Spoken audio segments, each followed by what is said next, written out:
Good morning, everyone. Welcome to Mental Health Wednesday. This is our very first episode brought to you by the Guilford Public Library. My name is Dr. Raymond Suarez. I'm a board certified psychiatrist and founder and owner of Lakes Region Wellness, located in beautiful downtown Laconia. Stop by and see us if you're local. Um, I was given a quite difficult task, but I think a very important task of talking about mental health issues. And today we're going to speak about stress in under 15 minutes. Ready? Go. Okay, a lot easier than it sounds, right? So, stress is a big topic. The goal of this program is to offer just some tips, some wellness awareness tips, and how to deal with stress around us. As everybody knows, currently we're under stress as a nation, as a world.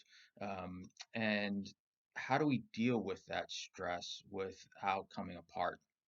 So, first of all, I think it's important to define what stress is.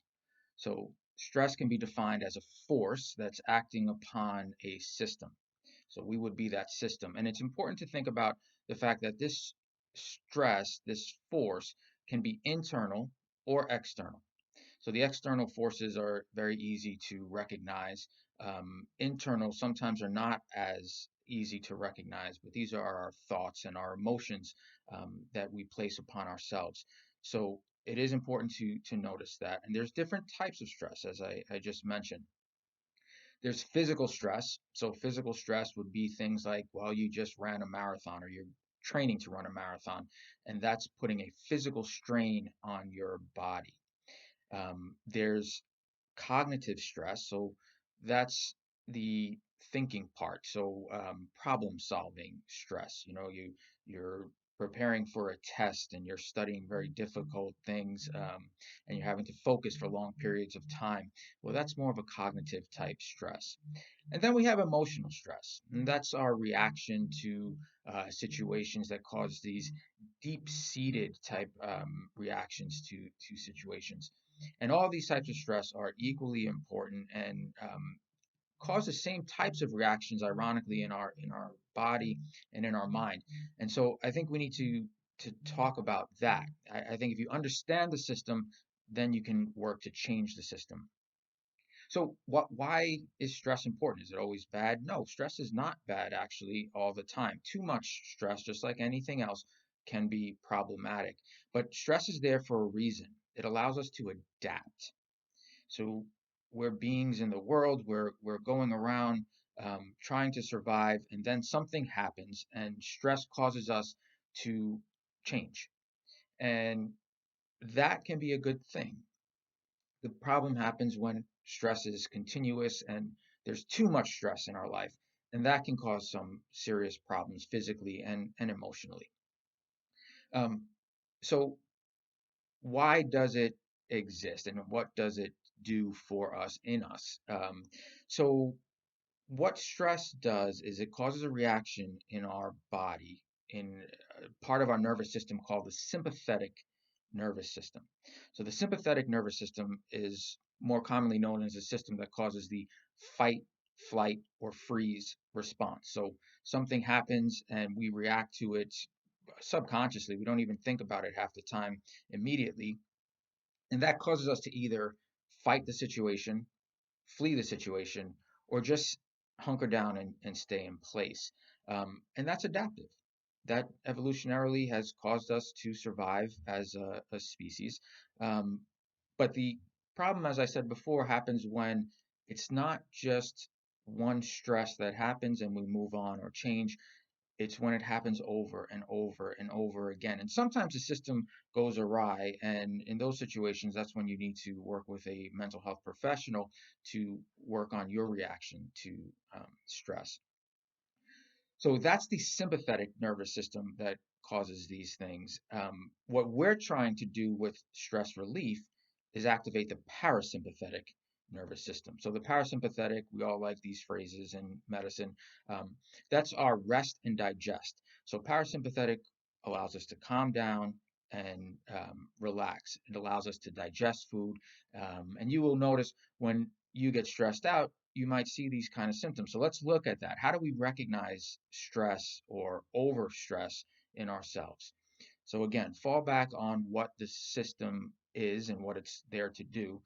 So the sympathetic nervous system causes the fight, flight, or freeze response. And these are the types of things you may notice in yourself or in loved ones when they're too stressed. So fighting, tense muscles. So you might notice that you're getting very tense. People can get tense. Usually, shoulders are a very common place that people hold a lot of stress. You might notice that your shoulders are very, very sore, or your neck is sore.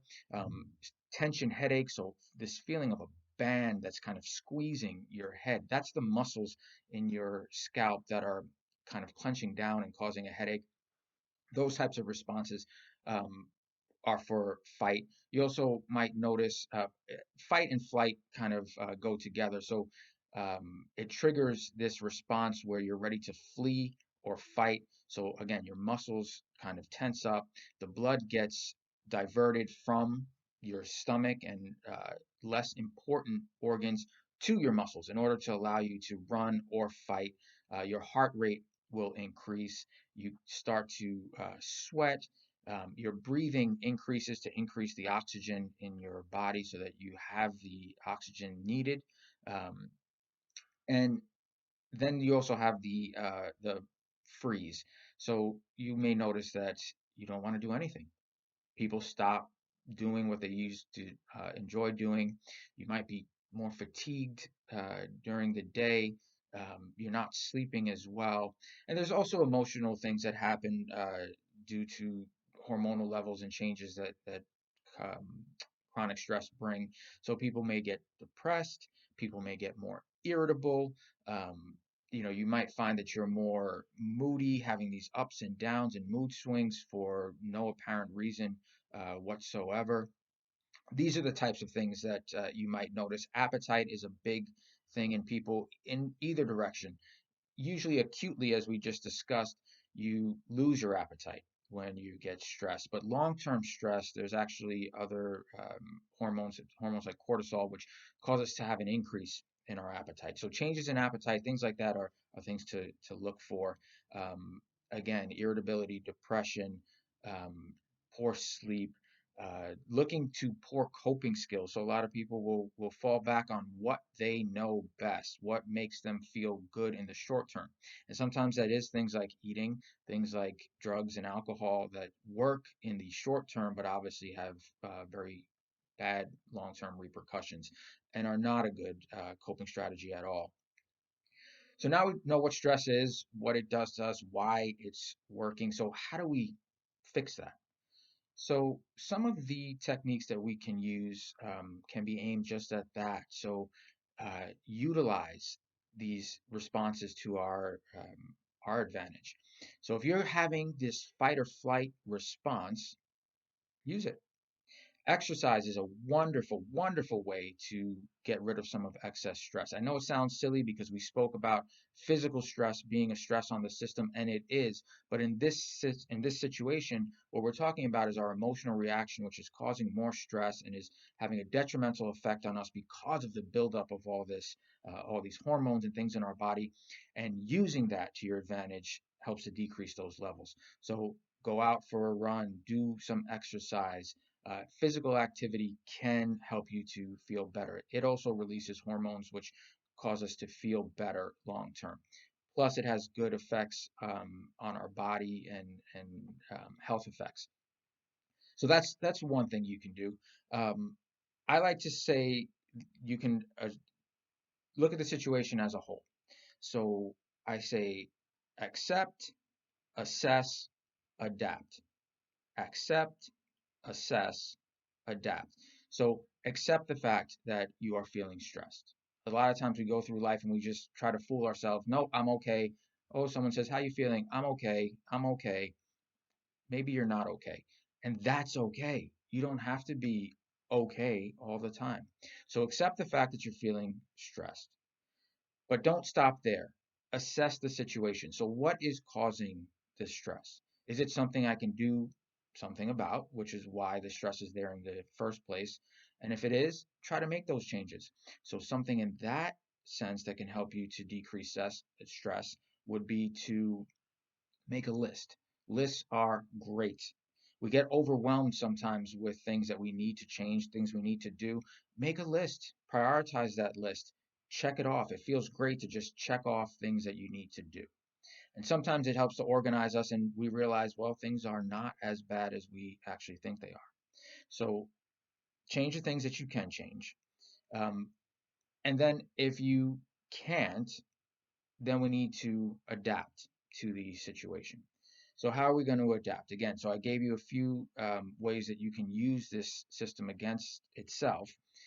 Here are some that can actually trick the system into realizing that you're okay. So there's a technique called the 5 4 3 2 1 technique, which helps to ground. It helps to bring you back to reality and realize, okay, I am okay. So what you're going to do, it's a very easy technique. You can do it anywhere. Kids can do it. Anybody can do it. So you're going to look for your environment and take 5 things that you can see, 4 things that you can touch, 3 things that you can hear, 2 things that you can smell, and 1 thing that you can taste. I know this sounds very silly, it sounds very simplistic, but think about how the system is working. So, this system is set up for fight, flight, or freeze. All of our senses are peak at this point. Our body is using our senses to give information about our surroundings so that we can adapt and address it appropriately. So, what you're going to do is show your body, show your mind, everything's okay. You're looking around your environment, you're scanning, and it's not superficial. You need to really look in detail. So when you're looking at the 5 things that you can see, what do they really look like? It might be the coffee mug that's in front of you. Well, what does it really look like? Does it have any cracks in it? Um, what what does it feel like? Is it cold? Is it hot? Is it smooth? Is it rough? These types of details. And if you can't find anything when you get down to things like smell or taste, that's okay too. But when you really press the system, you probably can figure out things. So things like taste. Well, did you just brush your teeth and you still taste some of the toothpaste? Did you just have some coffee and you can still taste that? Smelling things around the room, you can even imagine what those smells would be like. And this can you can do this again anywhere, outside, inside, um, in your office, anywhere that you need to do it. And it is a very good grounding technique. It helps to calm anxiety down, and it works very well, very quickly. Another favorite of mine is the 4 7 8 breathing technique. So what you're going to do, I'm going to describe it for you and then we'll go through it. You're going to inhale through your nostrils to a count of 4, hold that breath to a count of 7, and then exhale through pursed lips with preferably the tongue on the roof of your mouth right behind your teeth. And this is again is a yoga type breathing, and it's adapted from yoga. And you're going to exhale that breath through the pursed lips, making a whooshing sound to the count of 8. And you're going to repeat this cycle 4 times. So what you're going to do, so inhale, hold,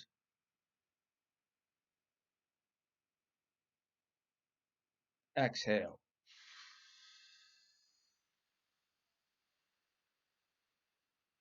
And you repeat that 4 times. Wouldn't do it any more than 4 times, especially in the beginning. You can do it up to a maximum of 8 times as you get more used to it.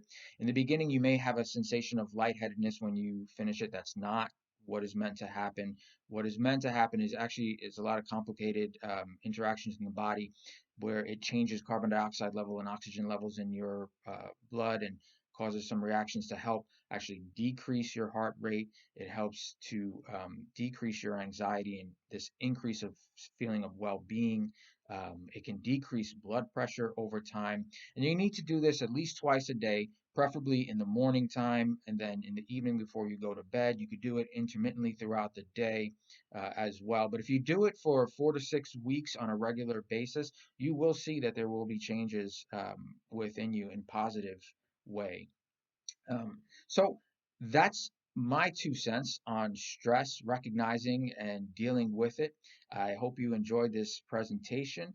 If you have any questions or concerns, you can always contact me at Lakes Region Wellness. You can look us up on the web, lakesregionwellness.com, or email us at lakesregionwellness@gmail.com. Stay well, stay healthy, and most of all, be kind to each other.